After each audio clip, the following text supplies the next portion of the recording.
es demasiado fascinante porque corresponde a probablemente uno, ahí estamos, ¿verdad? Sí, Sí, Estamos, profe. doctor. Sí, profe. Sí, es uno de los módulos más fascinantes porque en pocas palabras y con unos ejemplos les voy a tratar de demostrar que probablemente es uno de los sistemas integradores más fabulosos del cuerpo. Hay algo que se llama el crosstalk o el diálogo que tienen las células entre sí. Por ejemplo, todo el sistema de citoquina es así. Todo el sistema de citoquina es una comunicación fantástica entre células en la intimidad de los tejidos. Y es bastante paralelo. Yo suelo decir siempre que todo el sistema de citoquina debería equipararse y debería de ser similar. Debería incorporarse adentro de lo que es la endocrinología. Porque en la intimidad de los tejidos las citoquinas son la forma como se señalizan, conversan las células unas con otras. Y los efectos que las citoquinas producen en una célula y en un momento determinado pueden ser diferentes o pueden ser múltiples. En una misma célula tener diferentes efectos. La misma cosa pasa pero a nivel macro con glándulas, como la endocrinología, ¿verdad? Solo que acá en el caso de endocrinología hablamos más de glándulas y no de organismos unicelulares, de organismos de células. Por ejemplo, hay organismos unicelulares que no tienen la posibilidad de tener una glándula, pero sí se comunican con hormonas o proteínas para poder desarrollar todo lo que atañe a la vida misma del organismo. Los estudios con nematodos, los estudios con... Realmente es fascinante, ¿verdad? Probablemente, como les pongo acá con el sistema nervioso, quiero que cambien su manera de mirar la endocrinología. Es uno de los sistemas de integración y coordinación en general más fabulosos de todos los órganos y no solamente los órganos. Antes decíamos que era, como les decía hace un rato, sustancias que segregadas pasan a la circulación a partir de una glándula endocrina, no exocrina, obviamente no es una glándula sudorípara, ¿verdad? Pero que en concentraciones muy variables y a veces bajas tienen efectos sobre órganos blancos y grandes, espectaculares efectos en dosis mínimas circulantes. Y eso a su vez genera una respuesta que en la mayoría de los casos es otra vez una respuesta, la secreción de una hormona u otra sustancia u otros efectos. El concepto que hoy se maneja es que en endocrinología lo que hablamos es que la hormona realmente es un mensajero intercelular. No, el blanco de una hormona no necesariamente es un órgano u otra glándula, hipófisis sobre tiroides, sino que puede ser el blanco una particular célula para una determinada función, tiroides sobre el metabolismo, tiroides sobre el centro termorregulador. Por eso que le decía, es fascinante esto, ¿verdad? Nosotros estudiamos en patología médica las glándulas de la hipófisis anterior, que ustedes conocen bien, de la posterior, la de la corteza suprarrenal, la tiroides, paratiroides, creo que está después, pero paratiroides fundamental, clave, el páncreas como órgano endocrino, de insulina, los ovarios, los testículos, acá está la paratiroides, inclusive la placenta, ¿verdad? Con todas. Y todas estas sustancias que se segregan en glándulas intervienen en el crecimiento, hormona de crecimiento, desarrollo, en la producción, utilización y almacenaje de energía, la tiroides, los esteroides, en el equilibrio del ser humano en relación a su medio ambiente, sin duda la reproducción, que es una finalidad primordial de todas las especies. todas las especies, hasta el coronavirus, lo que pretende es perpetuarse, eternizarse en la reproducción. O sea, el capítulo de endocrino es el capítulo que habla de la vida misma.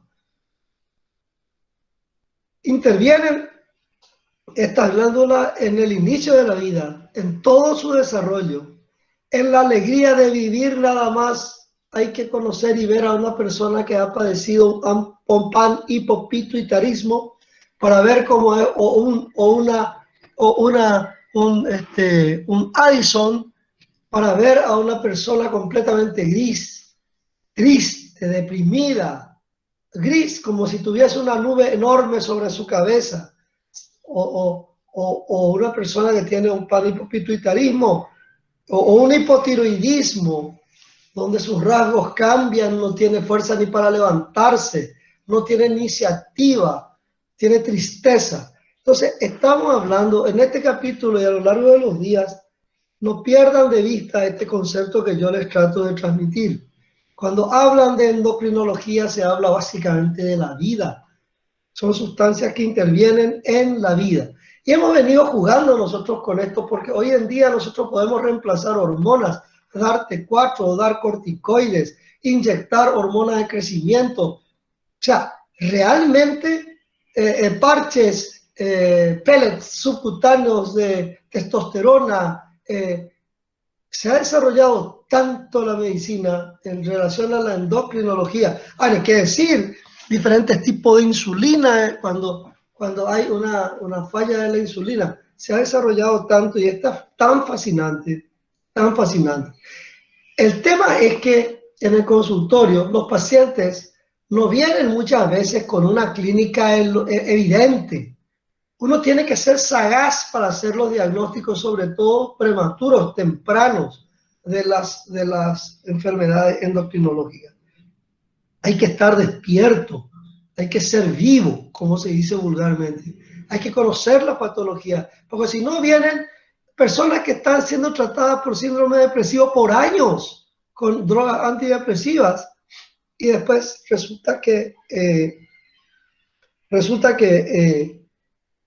tenían un hipotiroidismo subclínico.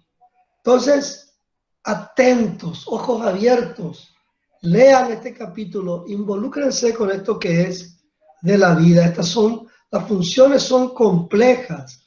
Una hormona no solamente puede producir un solo tipo de efecto, puede tener efectos diferentes en diferentes órganos. A veces todo un proceso requiere de varias hormonas.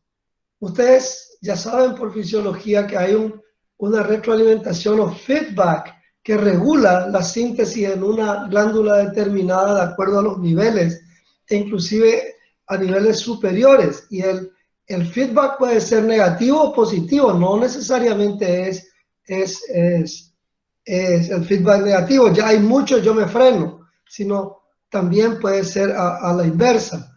El ejemplo más claro de esto es la secreción hipotalámica de hormona de la TRH que actúa sobre la TSH hipofisaria y a su vez sobre la glándula tiroides, ¿verdad?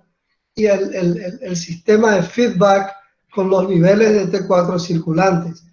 Es interesante, volviendo acá, que hoy manejamos conceptos, voy a ver si puedo en el capítulo de tiroides, de que no solamente, por ejemplo, en este caso interviene este feedback, sino que, por ejemplo, la T4 para ser efectiva en los tejidos tiene que sufrir una desiodinización, tiene que perder un yodo. Y en los tejidos eso se produce a través de unas enzimas desiodasas. Hoy en día sabemos que hay personas que tienen, muchas más personas que las que sabíamos, que tienen un déficit, una expresión limitada de desiodasas. Entonces, cuando se operan, por ejemplo, se hacen una tiroidectomía y nosotros le damos T4 por boca, para que haga efecto la hormona que le damos, tiene que perder un yodo por acción de las desiodasas. Y entonces a nivel tisular ahí recién actúa la T4 que le dimos de tomar. Hay personas que tienen déficit de desiodasas y entonces aunque le demos cantidades industriales de T4, no conseguimos el efecto reparador porque no se puede transformar a nivel de los tejidos periféricos. Fíjense qué interesante. Entonces hoy volvemos otra vez a dar T3 con o en vez de T4 a los pacientes que, aunque le estemos reponiendo T4, su clínica no expresa mejoría. Entonces, no podemos hacer nosotros esos estudios de iodasa acá. Entonces, le damos un poquito de T3 y su vida cambia. Empiezan a dejar de estar estreñidos, tienen más voluntad de vivir, empiezan a estar mejor, pierden peso, etc. Es interesante entonces que desde la producción de estimuladores, producción de hormonas, cambios, el almacenaje de las hormonas, la tiroides tiene una reserva de 15 días, la liberación como pro hormona que luego tienen que ir desdoblándose y activándose como hormonas, la solubilidad o insolubilidad, la forma como por exocitosis en el caso de la insulina, la difusión a los tejidos, no solamente se produce a una hora determinada con un ritmo regular. Hay hormonas como los corticoides que tienen un pico de producción matutino, tienen ritmos inclusive no solamente circadianos, sino ritmos, como le dicen, ultradianos, de minutos a horas, infradianos, meses, liberaciones pulsátiles. Cuando le metemos la aguja para hacer un dosaje de hormona a una persona, tenemos que saber que estamos midiendo la hormona en ese instante y en ese preciso instante, que puede ser diferente dentro de 10 horas, dentro de 2 horas o dentro de 15 minutos. Toda esta producción que es liberada por vía sanguínea, linfática, unida o no a proteínas, el plasma es el vehículo que utilizan para navegar rumbo a su órgano blanco o a su célula blanca, ¿verdad? La unión de las proteínas que condiciona la liberación, que tiene que tener otra vez mecanismos de liberación para poder incorporarse y penetrar los tejidos, ¿verdad? Realmente es fascinante para que finalmente pueda producir su efecto actuando o incorporado a la membrana. La incorporación a la membrana de la célula blanca depende también de la estructura química. Muchas hormonas son peptídicas, otras son esteroideas. La mayoría de los receptores son receptores proteicos en la superficie de la membrana. Y hay otros que tienen receptores en la membrana y tienen receptores celulares, como por ejemplo los receptores celulares, del núcleo, nucleares, como por ejemplo los receptores nucleares de las hormonas tiroideas. Estos receptores abren las puertas, cambian la permeabilidad de la membrana, activan enzimas y finalmente activan genes para producir respuestas a la alza, para producir más lo que tenga que producir por efecto de la hormona, o a la baja para que se inhiba la producción de lo que tiene que dejar de producir por efecto de la hormona. Hay muchas enfermedades en endocrinología que producen estados de déficit hormonal, y hay otras enfermedades que producen un aumento hormonal. Las infecciones como enfermedades pueden producir, por ejemplo, una tuberculosis suprarrenal, pueden producir un déficit de producción de hormonas suprarrenales, como se ve en la enfermedad, en la insuficiencia suprarrenal, por tuberculosis o autoinmune, en la enfermedad de Addison. Pueden haber problemas vasculares, como por ejemplo el infarto o la isquemia de la hipófisis en hemorragias hipofisarias, o cuando hay una isquemia producida por un hipoflujo, por una hipoperfusión. Los problemas de inflamación, como las pancreatitis agudas. Pueden haber patologías tumorales que pueden producir déficit o exceso de formación de hormonas. Los adenomas hipofisarios, el prolactinoma, por ejemplo. Las enfermedades autoinmunes con anticuerpos antitiroideos, antiperoxidasa, antitiroglobulina, que producen un déficit de la producción de hormonas tiroideas. La deficiencia de yodo, que se veía hasta hace un tiempo, el sustrato fundamental para la formación de hormonas tiroideas en algunas regiones de nuestro país, en la zona de la cordillera no es raro encontrar hipotiroidismo. Ahora menos, porque la sal, ahora toda la sal que consumimos ya está iodada, pero todavía hay lugares donde hay déficit de ingesta de yodo. Por otro lado, puede haber también aumento de la producción porque la glándula produce más por estímulos autoinmunes o por autonomía intrínsecas o por tumores, y así vemos el hipertiroidismo o vemos la acromegalia, a veces por mutaciones, ¿verdad? Hay veces que las hormonas se producen en lugares que no son los lugares donde habitualmente se deberían de producir, como por ejemplo en el cáncer de pulmón, donde de repente el paciente desarrolla un Cushing, una hipercortisolismo, produce una gran cantidad de una sustancia parecida a la ACTH y es, por ejemplo, tiene un cáncer de pulmón de células pequeñas. O por ejemplo, tumores ováricos que producen hormonas tiroideas. Díganme honestamente si este escenario no es absolutamente fascinante. Hay veces que lo que falla es la degradación de las hormonas. Entonces hay niveles altos de estrógeno y tienen clínica de hiperestrogenia, por ejemplo, los que tienen una cirrosis hepática. Entonces empieza a tener ginecomastia, otra vez hormonas, pero en este caso porque no se degradan, porque el órgano encargado está afectado.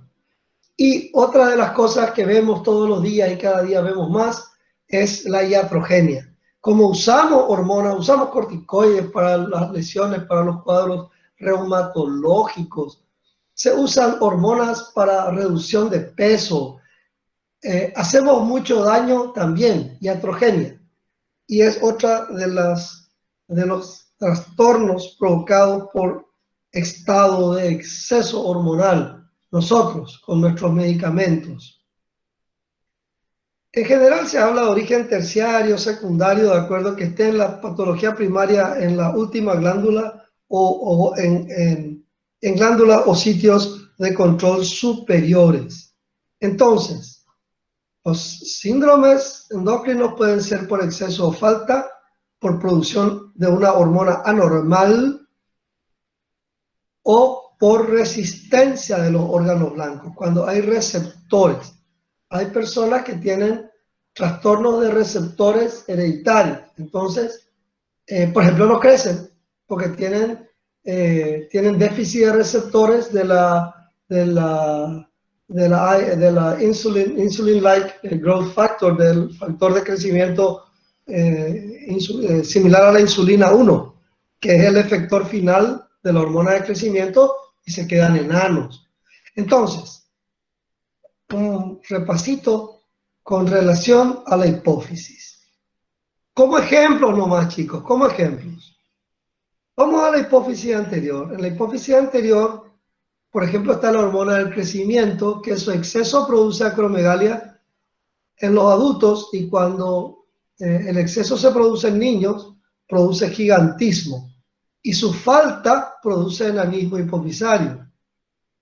10% de todos los tumores benignos de la hipófisis, 10%, perdón, de todas las neoplasias intracraneales son tumores benignos de la hipófisis.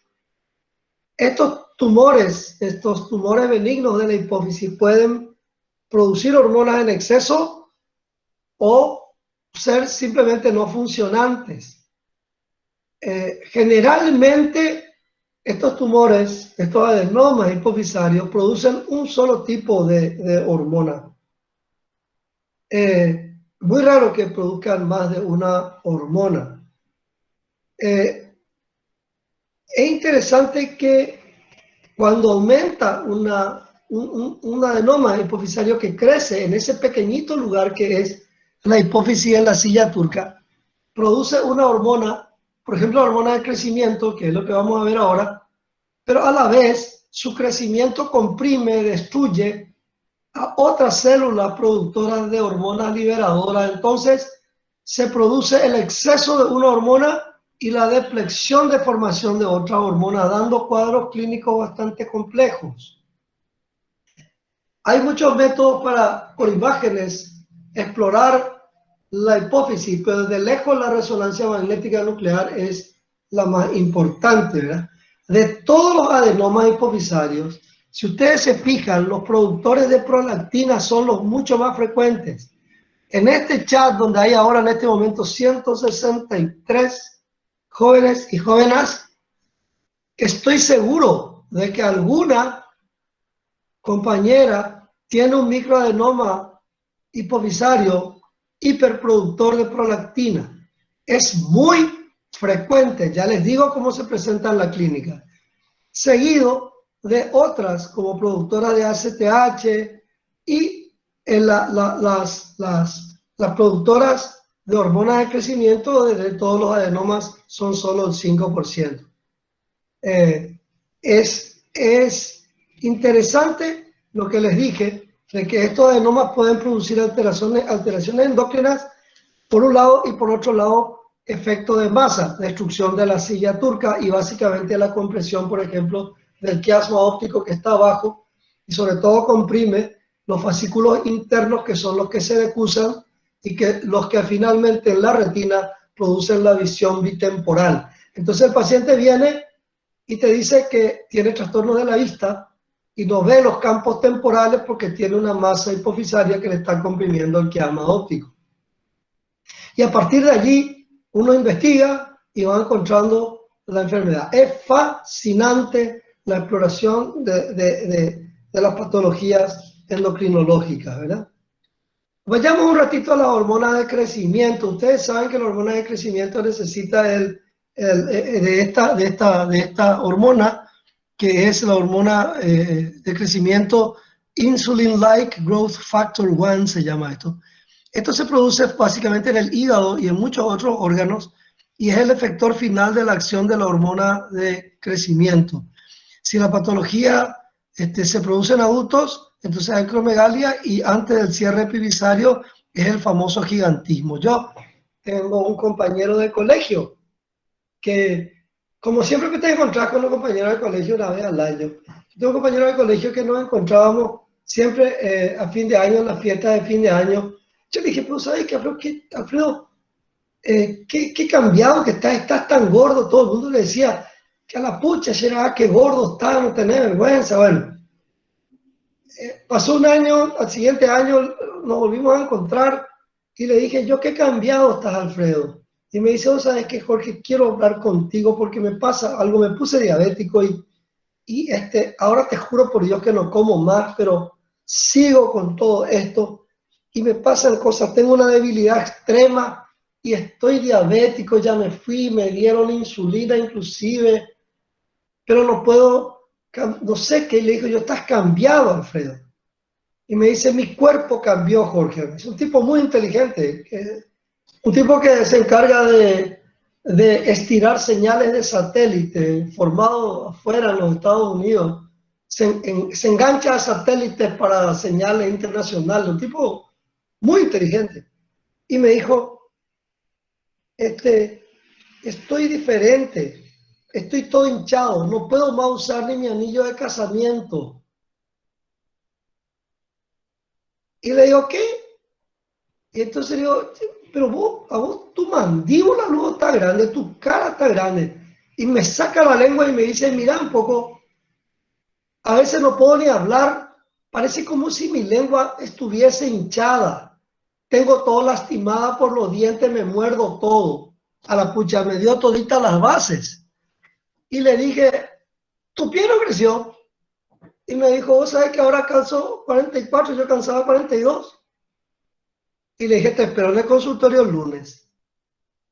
¿Qué tenía? Tenía una acromegalia.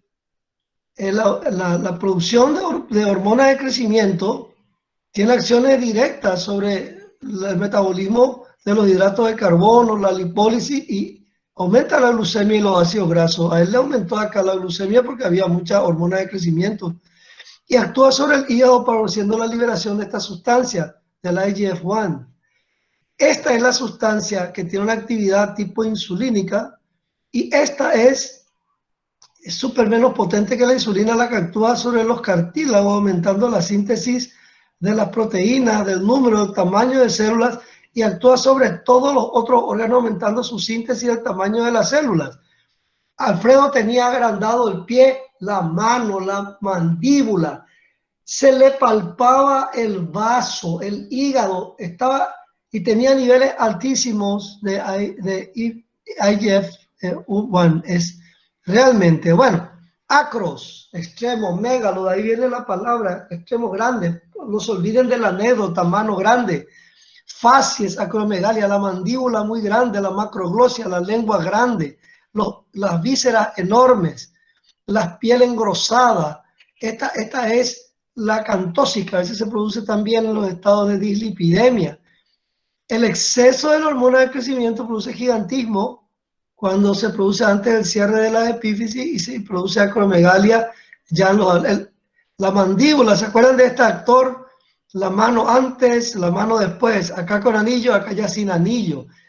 El que le vio a Alfredo le trató como si fuese una diabetes, pero su diabetes era secundaria al exceso de hormona de crecimiento.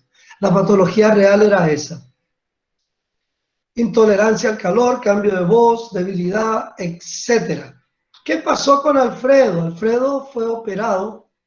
La operación se hace por encima, en la mucosa yugal, abajo del labio. Por ahí se alcanza la hipófisis y le hicieron la resección del adenoma hipofisario y hoy su mano se redujo, su pie se redujo, no necesita más insulina y está viviendo una vida normal. Viene una vez al año, no ha tenido recidiva ni recaída del adenoma hipofisario, que le recuerdo, la mayoría de los tumores hipofisarios son benignos y está completamente sano. Fascinante, ¿verdad? Fascinante, una persona que quiero muchísimo y que motivó un diagnóstico que tuvo un muy feliz final clínico, ¿verdad? Por otro lado, el déficit, simplemente como ejemplo de la hormona de crecimiento, puede ser raro, pero obviamente que causa exactamente lo contrario. Si es que se produce antes del cierre de las epífisis, lo que pasa es que se quedan pequeñitos, ¿verdad? A veces tienen la frente combada, tienen la voz finita, el cabello fino. No tienen déficit mental. Estos no son los enanos del circo. Este es el enanismo hipofisario armónico en general. Y si se produce el déficit de la hormona de crecimiento, porque hay otro adenoma de otro origen que le comprime, en ese caso, luego de finalizado el crecimiento, son pacientes que tienen tendencia a la hipoglucemia. Básicamente hacen episodios hipoglucémicos. Hay que estar atentos. Son pacientes que hacen hipoglucemia y en general no se les explora la hormona del crecimiento. El enanismo por déficit de hormona de crecimiento es armónico. Como ven, no es el enano del circo que tiene otra condición, cabeza grande, que tiene eso es hereditario. Este es un enanito armónico, ¿verdad? El enanismo de Lerón. Hay algunos que tienen un déficit de producción de receptores de la hormona de crecimiento similar a la insulina. A estos chicos que tienen y se le hace el diagnóstico, el pediatra se percata de la falta de crecimiento, hoy en día nosotros le ponemos hormona de crecimiento y desarrollan estatura, talla bastante buena y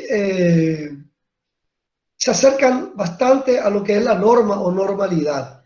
No se olviden que uno de los mejores jugadores de fútbol del mundo, si no es el mejor, tuvo un déficit de hormona de crecimiento, o sea, un déficit de la hormona el péptido similar, el efector de la hormona de crecimiento, y recibió tratamiento con hormona de crecimiento y consiguió una altura, no mide 2 metros, es pequeño como yo, tiene un poquito menos, unos 70, pero probablemente es el mejor jugador del mundo. Y él recibió en su momento hormona de crecimiento para poder alcanzar esa talla. Imagínense, digo, yo si tenía 10 centímetros más lo que hubiese sido. Y bueno, si le seguían poniendo hormonas de crecimiento y tenía 10 centímetros más, a lo mejor no hubiese sido lo que es. Pero de cualquier manera, simplemente para que ustedes tengan conciencia de que esto está en la vida real en el día a día y que no es ciencia ficción. Lo hacemos todos los días. La prolactina se produce básicamente durante la lactancia. Ustedes saben que esa es la finalidad final, ¿verdad? Entre paréntesis, miren un poco este cuadro y ustedes me van a decir quién pintó, porque el que pintó este cuadro está en el Hermitage de San Petersburgo. El que pintó este cuadro hizo un cuadro de la Madonna, de la Virgen con el Niño Jesús, este cuadro, y hay otro donde tiene la frente amplia, es más joven, más, van a mirar acá atrás las imágenes, pintó siendo joven, uno de ellos, rebelde, con una Virgen María y el niño diferente, y luego pintó ya más madura, más serena, con un cielo más sereno. Ustedes van a averiguar quién pintó, cuándo pintó. Catalina, buena esa. Ahora va a conseguir el otra, ¿sí? No, DiCaprio, no. Está bien, qué velocidad. Sí, así es. Ahí ya contestaron bien. Bueno, por favor, me consiguen la otra foto. Esa es la tarea de ustedes. Medicina no es solamente aprender cosas. Medicina es toda la vida, es vivir. Bueno, la secreción de prolactina es una secreción refleja luego de la estimulación por vía nerviosa, va al hipotálamo y ahí se inhibe la secreción de dopamina y eso desencadena la secreción de prolactina. Esto en un sentido reverso, es menos dopamina, más prolactina y la síntesis de leche por el pezón o por la glándula mamaria, ¿verdad? Muy frecuente es la hiperprolactinemia, el aumento, la depleción de dopamina y la hiperproducción de prolactina se puede deber también a estrés y obviamente en la situación fisiológica más importante de causa de hiperprolactinemia pues es la lactancia, ¿verdad? Pero es muy frecuente el prolactinoma, un tumor pequeñito, benigno, que es un adenoma secretor de prolactina, pero también a veces nosotros damos hormonas que bloquean la inhibición por la dopamina. A veces hay lesiones por accidentes, hay muchas drogas. Por ejemplo, me acuerdo que usábamos mucho alfa-metildopa para bajar la presión. No usamos tanto ahora, se usa en el embarazo. Y viene y lo pregunta, lo primero que pregunta es, ¿no tenés secreción por el pezón? Y te dice, sí, me muero de vergüenza, ahora me tengo que poner un protector allí, ¿verdad? Y otras causas más diferentes. El prolactinoma es un tumor benigno de la hipófisis y es el responsable. Cuando viene una mujer joven, una chica joven y te dice no menstruo más, no está embarazada, 30% de las amenorreas secundarias, la gente que ya menstruó y deja de menstruar, se debe a un prolactinoma, a una hiperprolactinemia. Los macro o microadenomas en general son microadenomas porque miden menos de 1 centímetro. Y la tomografía de la resonancia detecta adenomas benignos pero hiperproductores. Y a estos pacientes o se les opera o se les trata con agonistas de la dopamina, que al aumentar la secreción de dopamina se frena la producción y dejan de tener problemas. ¿Qué tienen los pacientes que vienen con hiperprolactinemia? Lo más común es que vengan porque no menstruan. Hace 3 meses no menstruo más. Antes menstruaba bien, sí. No tomaba anticonceptivos, no. Estaba embarazada, no hay posibilidad. No he tenido relaciones.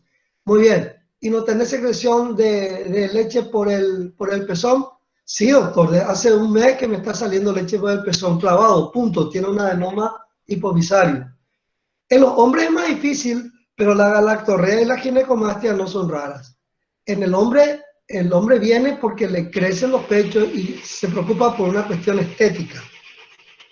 En cualquiera de los casos, estos pacientes hay infertilidad, y dentro del protocolo de pacientes que no pueden embarazarse hay que estudiar la prolactina. Qué interesante, ¿verdad? Hay estados donde toda la hipófisis está afectada, donde hay un hipopituitarismo o un panhipopituitarismo cuando hay un déficit de toda la producción de hormonas hipofisarias, total y completa. Hay muchas causas de esto. Ustedes me dirán, pero ¿qué es lo que puede producir una enfermedad tan severa de toda la hipófisis? El compromiso primario puede ser o puede ser secundario a un compromiso hipotalámico o secundario en forma iatrogénica, cuando irradiamos tumores cerebrales y quemamos la hipófisis. Una causa es la lesión traumática cuando aparece, pero hay otra causa que les quiero comentar.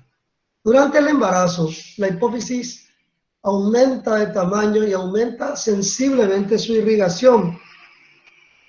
Y hay situaciones donde durante el parto, por atonía uterina después del parto, en general se produce una hemorragia intraparto severa.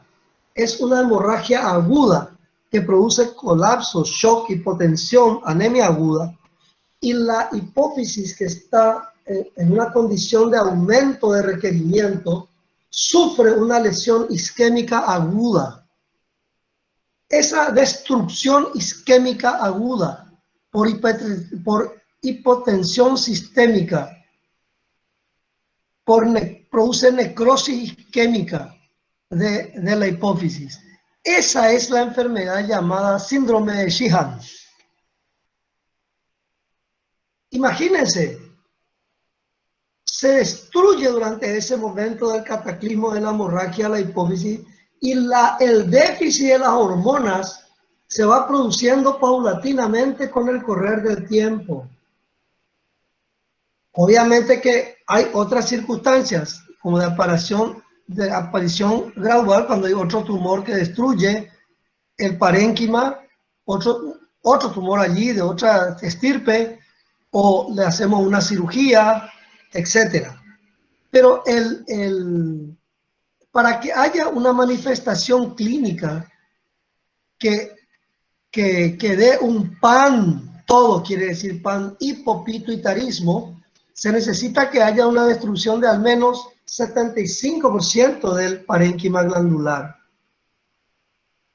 Ya dijimos súbita o de comienzo lento. Comienzo lento porque está invadida la hipófisis progresivamente por un tumor, súbita por Simon-Sheehan. Las manifestaciones del hipopituitarismo se deben obviamente a la expresión del déficit de varias estirpes glandulares. Entonces, hay insuficiencia suprarrenal porque hay caída del ACTH, puede haber hipoglucemia, hipotensión, hay trastornos gonadales, retraso, pérdida de la libido, infertilidad, hay trastornos tiroideos, hay sensación al frío, estreñimiento, aumento de peso. Si es que se comprometió la hipófisis posterior, hay diabetes insípida, se pueden orinar cantidades de litros, hay retardo de crecimiento. Si es que se produce. Cuando hay, por ejemplo, un síndrome de Sheehan, una de las primeras manifestaciones que aparecen, aparte de hipoglucemia por caída de hormonas de crecimiento, etcétera, una de las primeras manifestaciones es la agalactia. En el posparto no tienen prolactina, entonces no pueden producir leche. Entonces eso ya es una llamada de atención. El paciente con panhipopituitarismo es un paciente gris, hipoglucémico, hipotenso, tiene hiponatremia porque la ACTH no se produce y no se produce hormonas suprarrenales, pierde el sentido de la vida, engorda, de piel gruesa, áspera, cabello grueso, pérdida de pelo, tristeza. La vida, pierde la vida, propensión a infecciones, etc. La hipófisis posterior también existe. Hay veces que nos olvidamos que, por ejemplo, la hormona antidiurética, que cuando hay una depresión de la misma por isquemia, por un hipopituitarismo, por una hemorragia, por un tumor que le desplaza, se expresa con diabetes insípida. Y cuando hay exceso, se produce el síndrome de secreción inapropiada de vasopresina. Muchas situaciones como accidentes vasculares cerebrales, tumores cerebrales, tienen una inducción de producción inadecuada de vasopresina. Entonces hay una reabsorción muy importante de agua en los túbulos colectores. Y esa reabsorción de agua diluye y el paciente generalmente viene por hiponatremia o por la causa que motivó la secreción inapropiada, un tumor cerebral, por ejemplo. El déficit de vasopresina, aunque es raro, la diabetes insípida, es importante. Hay veces que tienen pacientes de diuresis osmótica porque orinan mucha glucosa y tienen diabetes mellitus. Yo vi una vez un paciente con esquizofrenia que decían que estaba poseído por el demonio y tomaba cantidades industriales de agua. Eso era potomanía, polidipsia psicógena. Pero obviamente que una persona que viene y que orina cantidades de litros y litros por día y tiene sed, hay que pensar en una diabetes insípida y no necesariamente en una esquizofrenia. Alguien se siente delante de uno y conversa y dice, doctor, yo no paro de orinar. La diabetes insípida central se debe a la disminución, por lo que les dije, o traumática, o tumoral, o isquemia de la ADH. Pero hay también una diabetes insípida nefrogénica donde hay un problema de receptores de ADH a nivel renal. Esto sí es muchísimo más raro. Esa poliuria puede llevar a 10, 20 litros por día y va con, obviamente, sed excesiva y una deshidratación extrema. Lo que pretendí dar hoy es un pantallazo de todo lo que es el capítulo de endocrinología y tratar con algunos ejemplos hipofisarios, porque no podemos dar todo endocrinología, es una especialidad que lleva años y años. Dar un pantallazo global para entusiasmarles a uno de los capítulos más fascinantes de la patología médica, de la medicina interna. Que abran su mente, que cambien el concepto de fisiología y que piensen lo fascinante que es ser investigador de patologías, porque cuando hacemos un diagnóstico precoz, cuando sabemos medicina, eso es ser experto, pero cuando podemos aplicar lo que sabemos para el bien de los demás, eso nos hace sabios. Una cosa es tener información y otra cosa es ser inteligente, ser clever, ser investigador, ser Doctor House. Ante un síntoma pequeño, doctor, vengo porque no me puedo levantar de mañana. Ah, no, está. Doctor, no sé qué hacer, tomo sedante, estoy mal, lloro.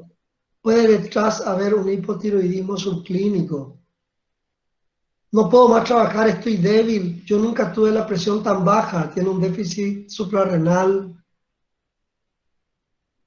Me desmayo, tengo episodios de hipoglucemia, caída de la hormona del crecimiento.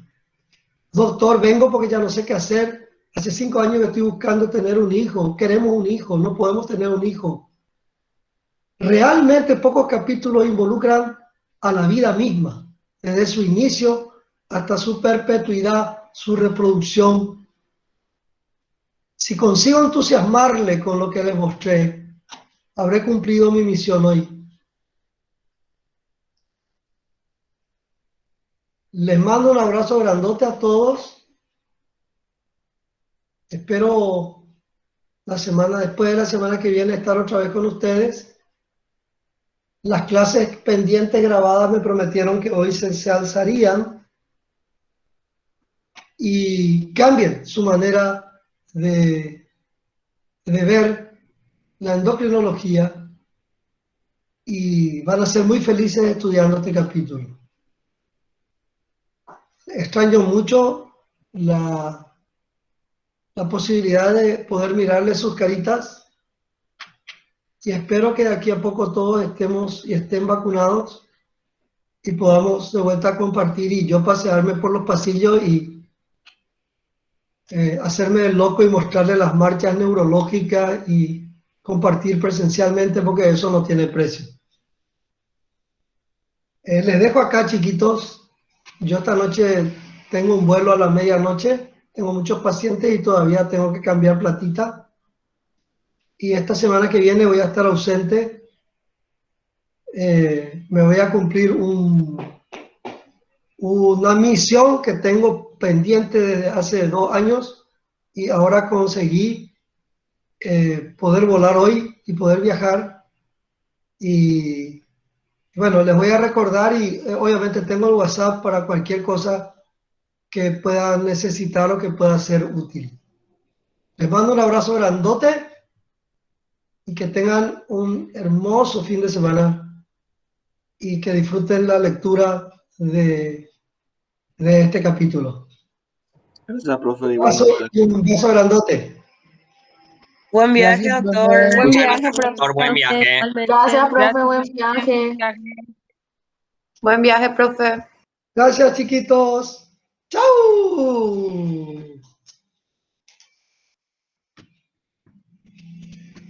Profe, Sí, una última consulta. ¿Será que si no es tanta molesta podría regresar un poco a la diapositiva en donde mostraba los 2 ratones? Porque creo que justo se me cortó esa parte. los ratoncitos. Sí. Uno, ahí está. Este es normal y este es el que es que tiene exceso de hormona de crecimiento, el laboratorio. Dale, gracias, profe. La producción de hormonas de crecimiento, hace 25 años a mí me invitaron para ir a la Argentina a conocer los laboratorios, 25 años, de Biocidus, y ellos ya producían hormonas de crecimiento, más de un cuarto de siglo más.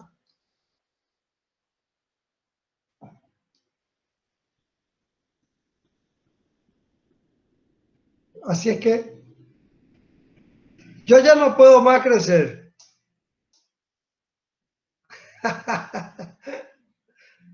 Ni aunque me pongan hormonas de crecimiento, me va a crecer la mandíbula y el pie, pero no voy a crecer más. Un abrazo. ¡Chao! Chao, profe.